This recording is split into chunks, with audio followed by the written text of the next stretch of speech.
2,26,00,000 টাকা ব্যয়ে নবনির্মিত কৃষি বাজারের উদ্বোধন হলো আজ।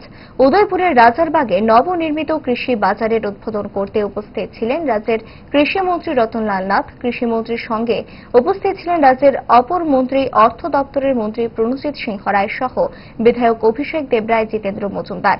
রাজারবাগে গড়ে ওঠা এই নবনির্মিত কৃষি বাজারে দারুণভাবে উপকৃত হবেন সংশ্লিষ্ট এলাকার কৃষক ও কৃষিজীবীরা। মন্ত্রী রতনলাল নাথ রাজ্যের কৃষি ও কৃষক কল্যাণে নানা পদক্ষেপের কথা তুলে ধরেন আলোচনায়। রোজগার আর চাকরি এক কথা, চাকরি দেয়, চাকরি দিচ্ছে, ঘরে ঘরে চাকরি দিতে পারবে।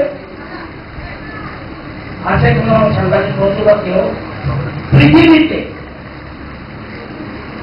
144 কোটি মানুষ দিতে পারবে, কিন্তু ঘরে ঘরে রোজগার দিতে পারবে।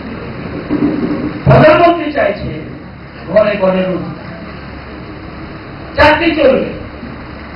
সরকার যখন আছে স্কুলে, স্কুল চালাতে গেলে চাকরি লাগবে, টিচার নিয়োগ করতে হবে, আইন শৃঙ্খলা রক্ষা করতে হলে পুলিশের চাকরি দিতে হবে, পূর্ত দপ্তরে কাজ করতে হলে চাকরি করতে হবে, চাকরি দিতে হবে।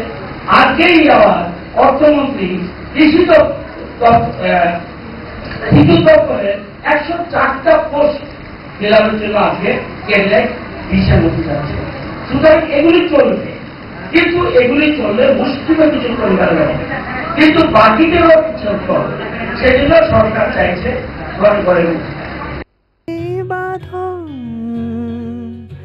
আপনার চেয়েও আপন জুড়ে থাকে বাঁধন, আপনার চেয়েও আপন।